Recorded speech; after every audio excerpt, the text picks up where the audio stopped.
오늘은 스승의 주일입니다. 이 스승의 주일이 처음 시작된 것은 미국에 있는 감리교단에서 시작됐답니다.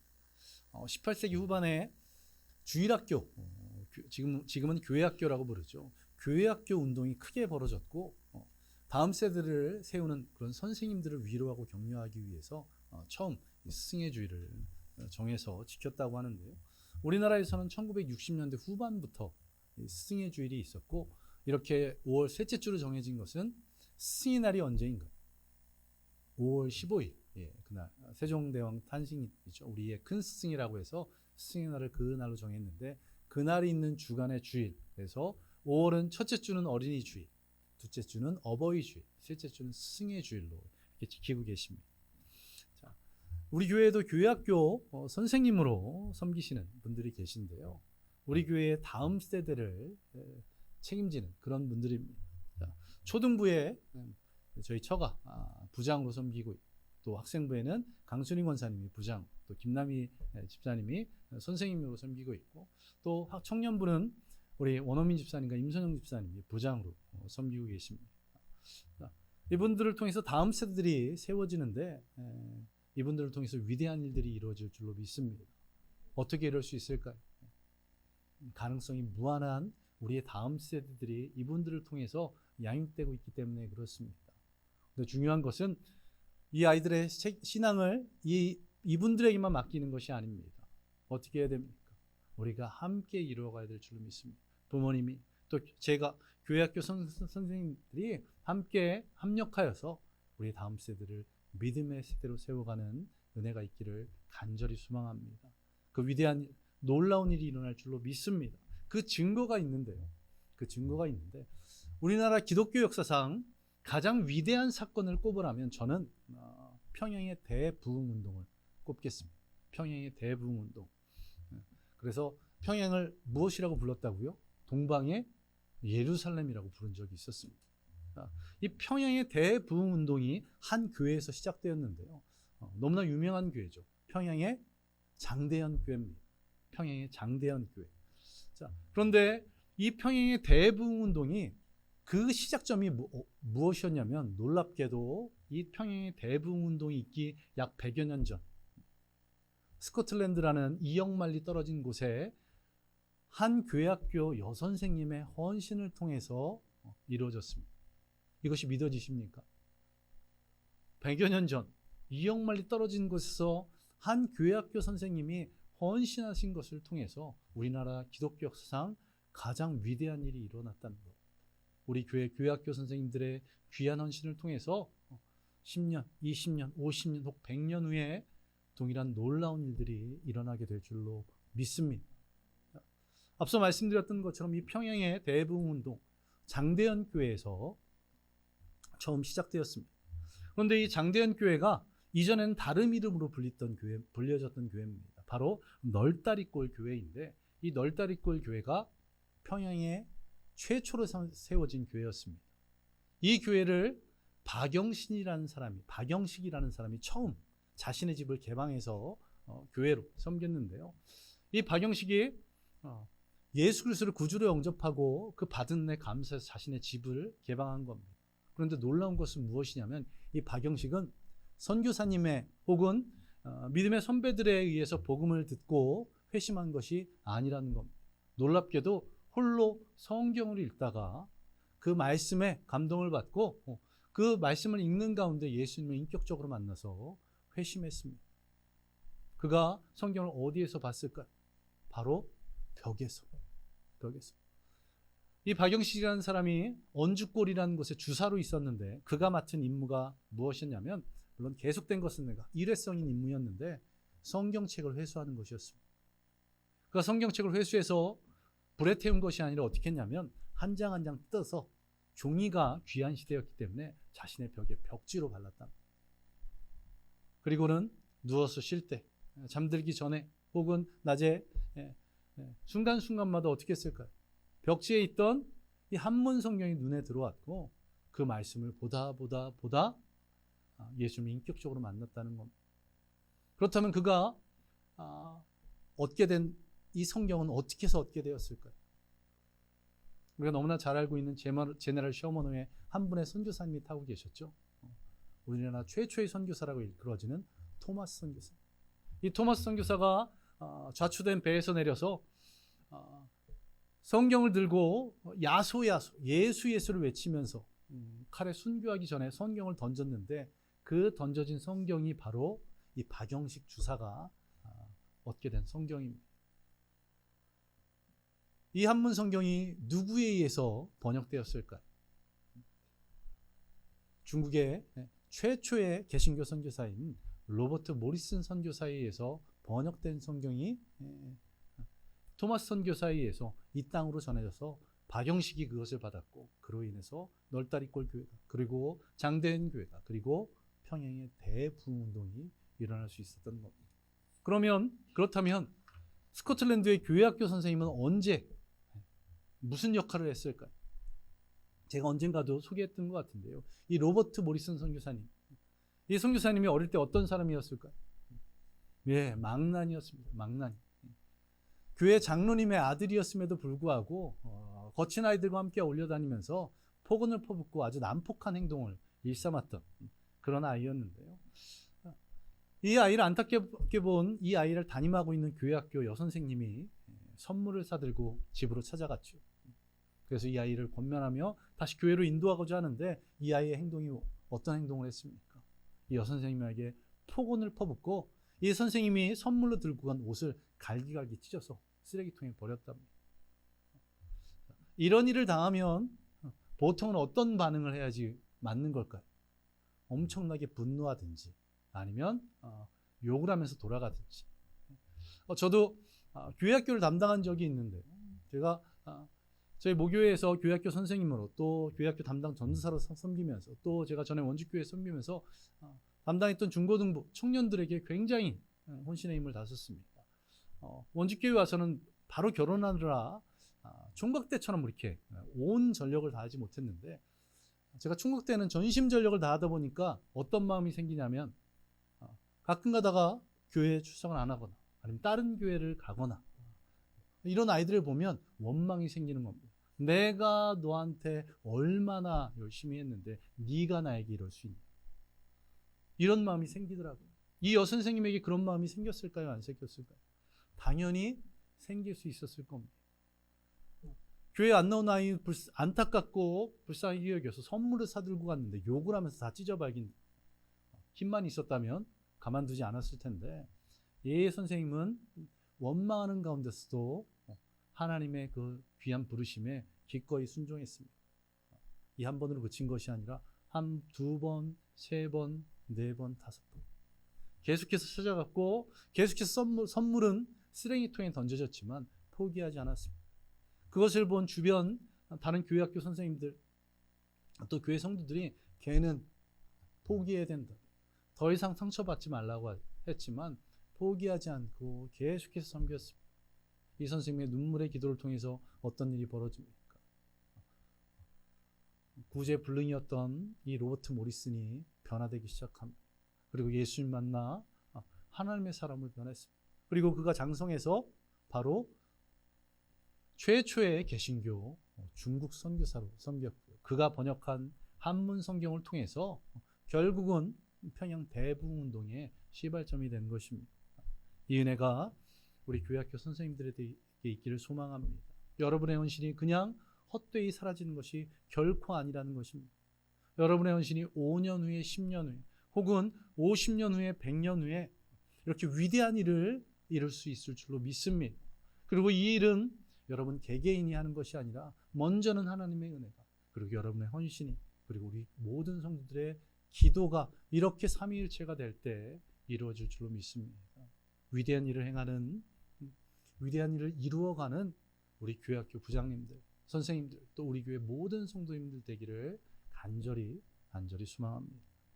이제 오늘 본문을 좀 자세히 살펴보면서 직접 헌신함으로 본을 보이신 선생님 되신 예수님에 대해서 함께 은혜를 나누겠습니다. 예수님께서 3년간의 공생애 동안 여러 일들을 하셨는데, 그것을 세 가지 정도로 정리하면 무엇이겠습니까? 제가 자주 말씀드렸는데, 첫 번째는 당연히 복음을 전하셨죠. 수많은 사람들에게 복음을 전하셨습니다. 두 번째는 병들고 귀신 들린 자들 치유하고 귀신을 쫓아내는 일들, 이런 사역을 하셨습니다. 그리고 세 번째가 가장 중요한데요. 무엇이냐면 바로 가르치시는 것. 누구를? 제자들을 가르치시는 것. 함께 삶을 공유하면서 삶으로, 말씀으로 제자들을 가르치셨습니다. 그래서 예수님을 묘사하는 단어 가운데 선생님, 스승이라는 그런 의미를 가진 단어가 있는데, 그 단어 가운데 대표적인 두 가지가 바로 무엇이냐면 헬라어로 디다스칼로스와 랍비입니다. 오늘 본문 13절, 14절에 보시면 반복적으로 선생이라는 단어가 표현되는데, 이 선생이라는 단어가 디다스칼로스입니다. 이 디다스칼로스는 헬라 문화에서 어떻게 쓰였냐면, 이미 학생들이 어느 정도 알고 있는 그것, 예를 들면 독서라든지 연기, 무술, 춤, 이런 것들을 구치적으로 더 가르쳐서 보다 높은 경지에 이르게 하는 그런 사람들을 이 디다스칼로스라고 불렀고요. 유대 사회에서는 하나님의 말씀을 가르쳐서 하나님께로 안내하는 역할을 하는 사람들, 그런 사람들을 디다스칼로스라고 불렀습니다. 신약 성경에서 58번이나 이 선생, 디다스칼로스라는 단어가 쓰였는데요. 쉽게 말하면 영어로는 이 단어가 마스터, 티처, PD 이런 것으로 번역이 되고 있고요. 구체적인 가르침을 주는 선생이라고 할 수 있습니다. 예수님이 어떻게 가르치셨습니까? 앞서 말씀드리는 것처럼 예수님은 입술로만 하신 분이 아니라 어떻게 가르치셨다고요? 삶으로, 행함으로 가르치셨습니다. 말과 행동이 일치되는 것으로 직접 보여주시면서 제자들을 가르치셨는데요. 자, 그렇게 가르치신 예수님, 삶으로 보여주셨습니다. 그래서 그 보여주신 것으로 제자들을 세워나가신 거죠. 자, 하나는 디다스칼로스가 있고 또 하나는 랍비가 있다고 말씀드렸는데, 이 랍비 자주 들어보셨을 겁니다. 이것은 율법사를 높여 부르는 그런 말, 서기관들, 가르치는 역할을 했던 사람을 높이 부르는 말인데요. 크신 분이라는 뜻을 가진 라브라는 단어에서 나온 말이라고 합니다. 나의 주, 나의 크신 분이라는 의미를 가지고 있는데요. 예수님을 랍비라고 표현한 적이 있습니다. 바로 요한복음 3장을 보시면 당시 유대의 지도자였고 바리새인이었던 니고데모가 밤에 은밀하게 예수님을 찾아옵니다. 그러면서 예수님께 이렇게 질문합니다. 랍비여, 우리가 당신은 하나님께로부터 오신 선생인 줄 아나이다. 하나님이 함께 하시지 아니하시면 당신이 행하시는 이 표적을 아무도 할 수 없음을 아나이다. 그래서 예수님을 랍비라고 불렀습니다. 또 마가복음 9장 5절을 보시면 베드로가 변화산에서 예수님을 이렇게 묘사합니다. 랍비여, 우리가 여기 있는 것이 좋사오니 우리가 초막 셋을 짓되 하나는 주를 위하여, 하나는 모세를 위하여, 하나는 엘리야를 위하여 하사이다. 어떤 산 위로 수제자인 3명, 베드로, 요한, 야고보를 데리고 올라가셨는데 예수님께서 사람들이 어떻게 해도 할 수가 없는 하얗게 변하셨죠. 그리고는 환상 가운데 누구를 만나게 됩니까? 모세와 엘리야를 만나게 됩니다. 그래서 베드로가 이렇게 외친 겁니다. 랍비여, 우리가 이곳에 있는 것이 좋다고. 그래서 내가 집을 짓겠다. 모세를 위해서, 엘리야를 위해서. 그렇게 외치는 것을 볼 수가 있는데, 이처럼 유대인들도 제자들도 예수님을 랍비라고, 선생님이라고 불렀습니다. 선생이신 예수님께서 오늘 본문을 통해서 무엇을 가르치고 계십니까? 오늘 본문 12절을 한번 보시기 바랍니다. 예수님께서 이 말씀을 하시기 직전 어떤 일을 행하셨다고 말씀하고 있습니까? 제자들의 발을 씻기셨다고. 제자들의 발을 씻기셨다고. 자, 유대인들에게 있어서 발을 씻는 풍습이 있었습니다. 왜냐하면 이 팔레스틴 지역은 건조한 지역이었고 그로 인해서 모래바람이 자주 불었습니다. 그리고 그들이 그때 2000년 전 유대인들이 신었던 신발은 지금과 같이 발을 다 감싸고 있는 운동화, 구두가 아니었고 지금으로 표현하면 조리나 샌들 같은 그런 거였습니다. 모래바람이 많은 부는 지역, 건조 기후였기 때문에 당연히 발이 지저분했을 것이고, 그래서 손님이 올 때마다 발 씻은 물을 준비하고 노예들로 인해서 이 발을 씻기게 했었습니다. 자, 예수님께서 갑자기 제자들의 발을 씻기신다는 겁니다. 노예들이 하는 일이었고 노예들 가운데서 서열이 가장 낮은 노예들이 했던 그런 일을 스승이신 예수님께서 하고 계신 것입니다. 제자들이 어땠을까요? 자신의 발을 씻김을 당하면서 생각이 아주 복잡했을 겁니다. 왜 갑자기 예수님이 이렇게 하실까? 더군다나 이 유월절 만찬 앞서서 어떤 일이 있었습니까? 제자들끼리 다툼이 있었습니다. 누가 예수님의 우편에 앉을까 좌편에 앉을까, 누가 높은 자인가 이러면서 서로 목소리 높여서 다툼을 벌이는 그런 일들이 있었습니다. 14절 15절을 보시면 예수님께서 왜 이런 일을 행하셨는지 제자들에게 말씀하고 계신데요. 내가 주와 또는 선생이 되어 너의 발을 씻었으니 너희도 서로 발을 씻어주는 것이 옳으니라. 예수님께서 2000년 전에 종들 가운데서 서열이 낮은 자들이 했던 이 발을 씻기는 일, 그것을 몸소 행하시면서 제자들이 이렇게 한다는 것을 직접 본을 보여주고 계신 겁니다. 무엇 때문에? 제자들이 올바른 길로 나아가도록 가르치고 계신 것입니다. 자, 그리고 이 말씀은 당시 제자들, 12명의 제자들에게만 하신 말씀이십니까? 아니요. 제자들이 세상에 나가 복음을 전해서 세워지는 교회, 그리고 그 교회의 모든 성도들에게도 동일하게 하시는 말씀입니다. 그리고 그 말씀은 어떤 말씀입니까? 서로 발을 씻겨주라. 이것을 문자 그대로 받아들인다면 어떻게 되는 겁니까? 2000년이 지난 지금 저와 여러분도 매주마다 어떻게 해야 됩니까? 서로 발을 씻겨주는 그 일들을 해야 됩니다. 물론 그렇게 문자적으로 해석하는 것이 아님을 다 아실 것입니다. 예수님께서는 주님이시면서 선생님이신데 제자들을 섬기고 계십니다. 그리고는 어떻게 말씀하십니까? 그렇게 하는 것이 옳은 것이라고 말씀하고 계십니다. 서로 낮아져서 섬기는 것이 옳은 것이라. 이렇게 낮아져서 섬기는 것이 옳은 것인데 교회에서는 왜 문제가 생길까요? 왜 갈등이 생길까요?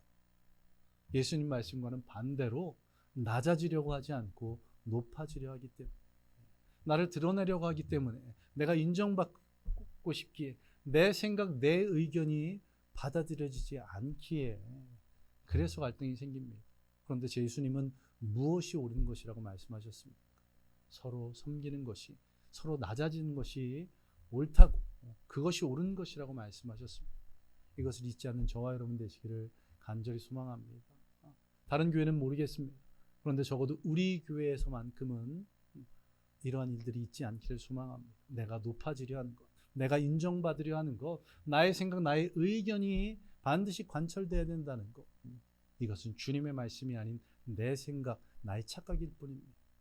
우리 교회가 서로 낮아지고 서로 섬길 줄 아는 그런 교회가 되기를 간절히 소망합니다. 왜 그렇습니까?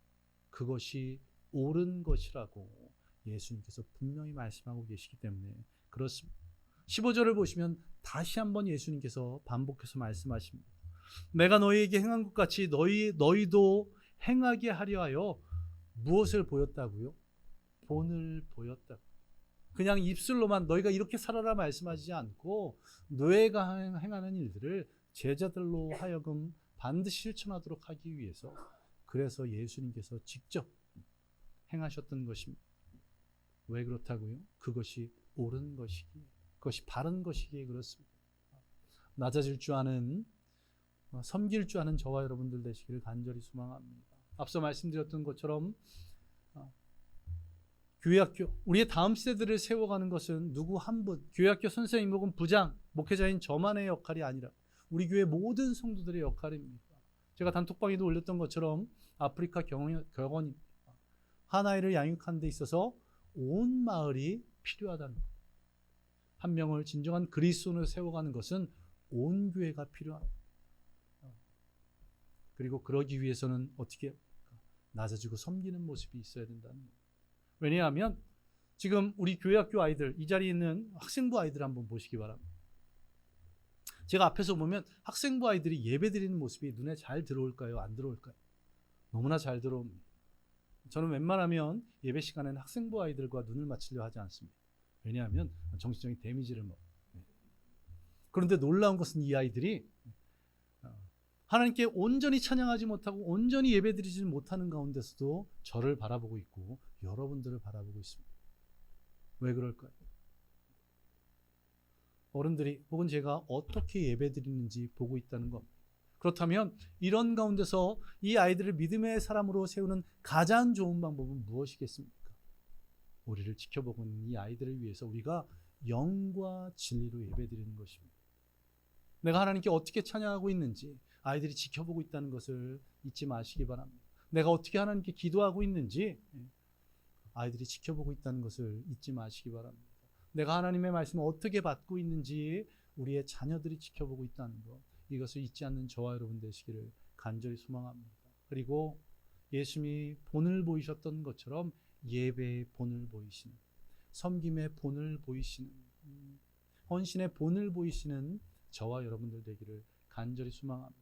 아무리 100마디 말을 하더라도 아이들에게 본이 되지 않으면 그것은 공허한 외침밖에 되지 않습니다. 꼰대와 같은 우리의 모습을 보여줄 수밖에 없습니다. 제가 서울에서 사역할 때 아이들이 먼저 우리 엄마가 우리 아빠가 내 신앙보다 내 학업을 더 신경 쓴다는 거예요. 제가 아주 무서운 동네에서 원주로 이사 오지 않았습니까? 그러다 보니까 아이들이 아는 것. 그 부모들이 다 집사고 권사고 장로입니다. 그래서 교회 가라고 하는데 문제는 뭐냐면 학원을 빠지면 때리는데 교회를 빠지면 때리지 않는다는 거예요. 아이들도 아는 거예요. 우리 부모가 우리 교회 성도들이 무엇을 더 중요시하는지, 우리 교회는 그런 교회가 되지 않기를 간절히 소망합니다. 우선순위가 무엇인지, 어떤 것이 하나님께서 원하시는 삶인지를 여러분이 삶의 모습으로, 또한 제가 삶의 모습으로 보여주는 그런 교회가 되기를 간절히 소망합니다. 이것이 옳은 것이라고 주님께서 말씀하셨기에 예배를 통해서, 삶을 통해서 우리의 자녀들에게 보여주는 스승, 보여주는 교회학교 부장 선생님들, 보여주는 성도님들 되시기를 간절히 소망합니다. 우리가 그리스도 안에서 한 지체가 되었다고, 또 한 가족이 되었다고 말합니다. 그리고 그것을 직접 보여주는 것이 바로 섬김과 헌신입니다. 교회에서 하나님께서는 무엇으로 섬기라고 하십니까?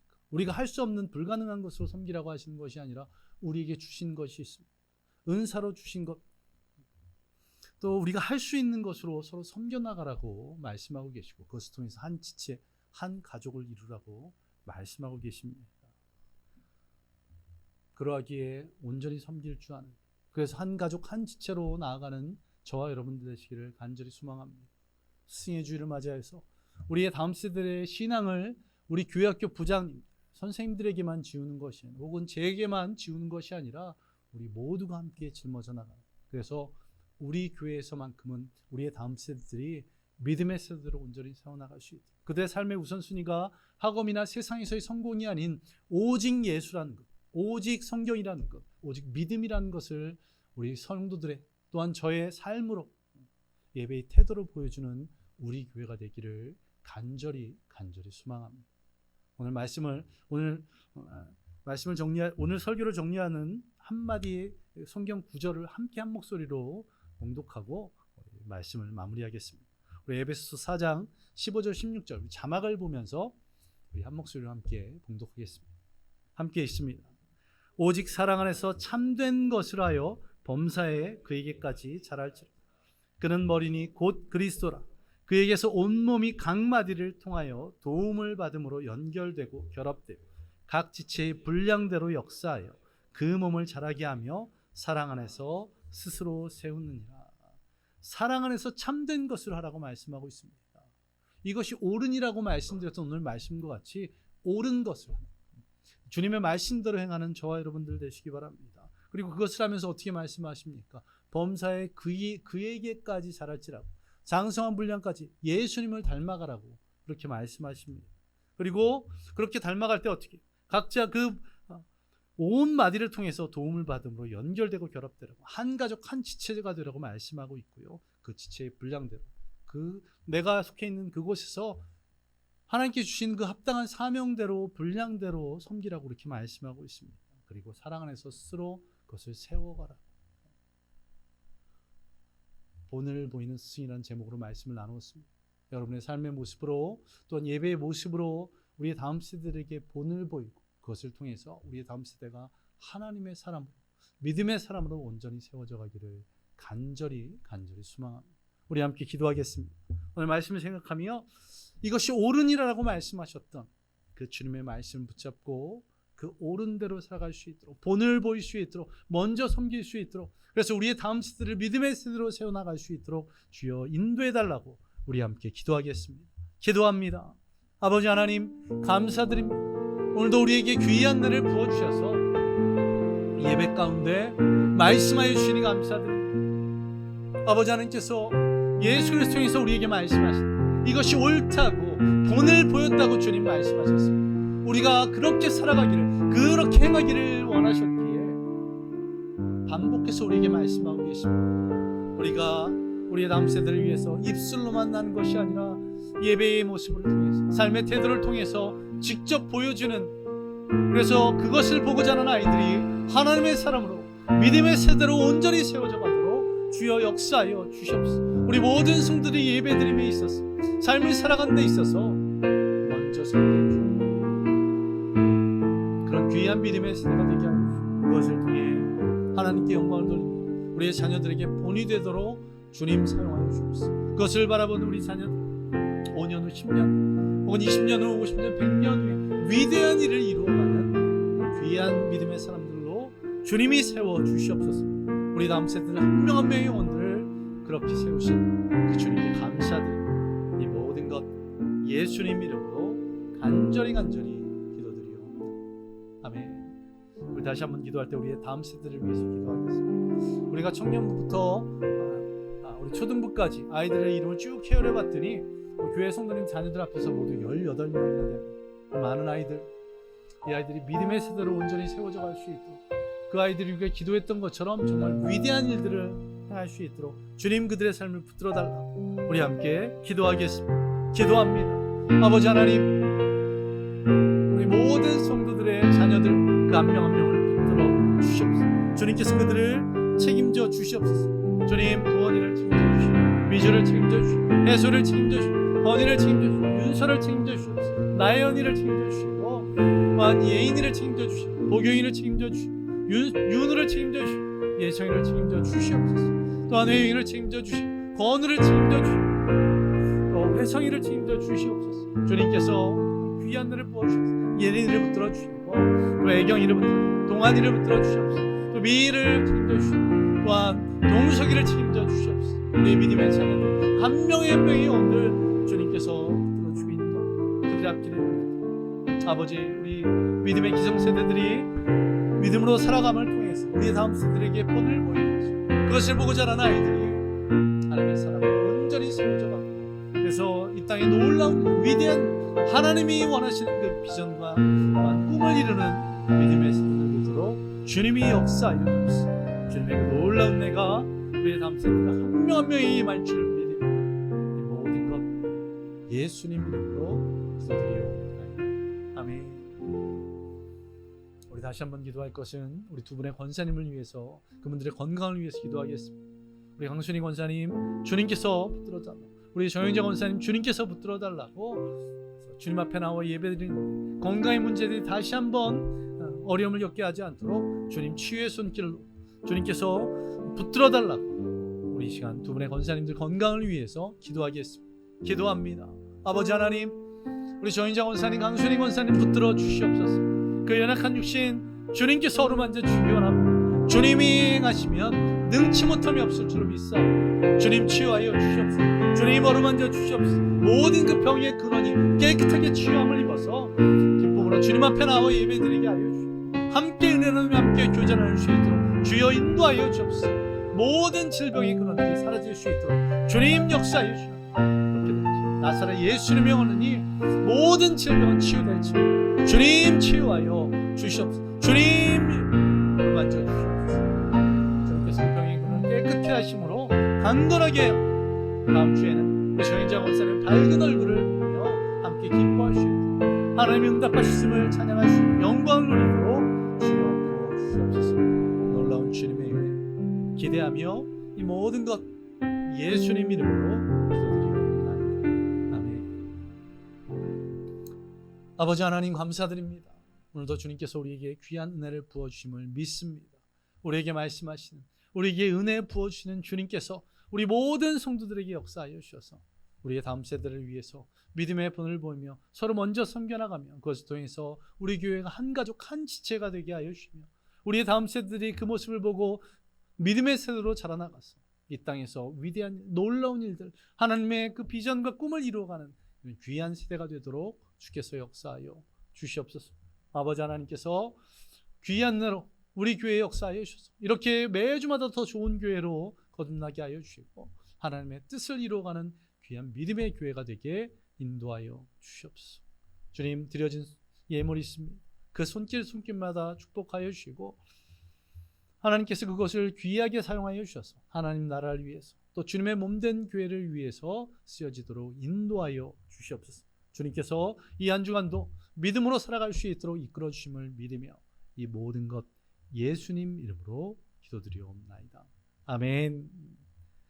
이제는 우리 주 예수 그리스도의 은혜와 무한하신 하나님의 사랑하심과 성령의 함께하심과 충만하심이 오늘 주님의 말씀대로 먼저 섬김으로 본을 보이기로 작정한 모든 성도들 머리 위에 임하기를 예수 그리스도의 이름으로 간절히 축원하옵나이다. 아멘.